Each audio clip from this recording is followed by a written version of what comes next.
Siapa sih yang tidak kenal Google?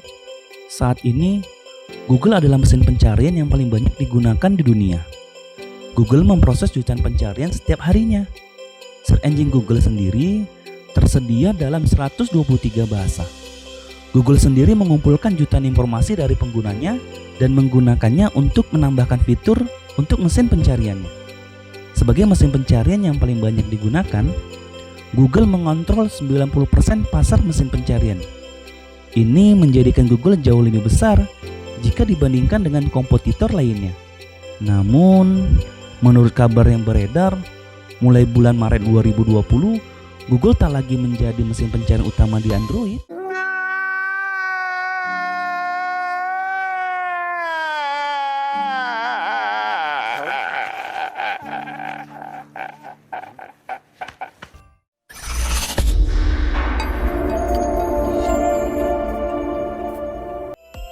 Mulai 1 Maret 2020, Google tak lagi jadi mesin pencarian utama di ponsel baru Android.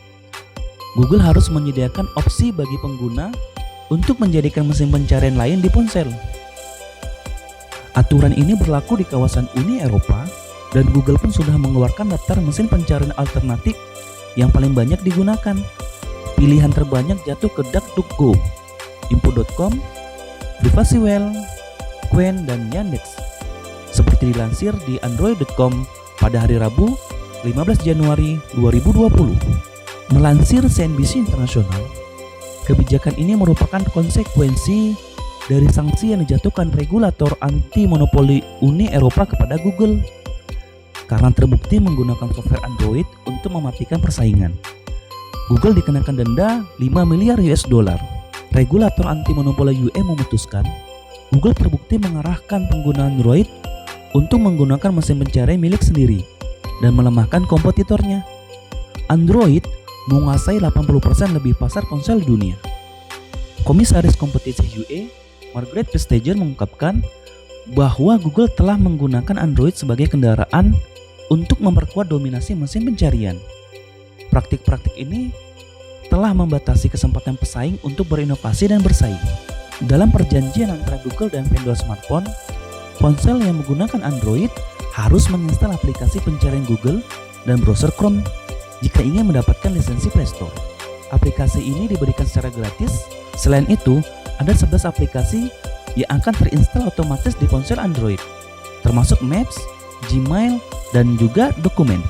Regulator UE juga menyebut Google melakukan tindak ilegal selama 2011 hingga 2014 dengan membayar perusahaan yang secara eksklusif pre-install aplikasi Google Search pada ponsel. Kebijakan ini dilakukan untuk mencegah pembuat ponsel menjual Android versi modifikasi.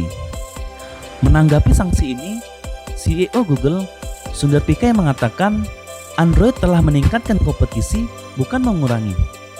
Penggunaan Android masih bisa menghapus aplikasi yang sudah diinstal sebelumnya dengan mengunduh aplikasi pihak ketiga alternatifnya. Sundar Pichai juga mengatakan produsen ponsel juga dapat memilih untuk memodifikasi Android. Android memiliki aturan kompatibilitas untuk memastikan produk developer aplikasi berfungsi lintas perangkat. Untuk informasi saja, meski Google tidak menghasilkan uang secara langsung dari Android, Google mendapatkan hasil dari iklan melalui pencarian serta Chrome, Maps, dan juga Gmail.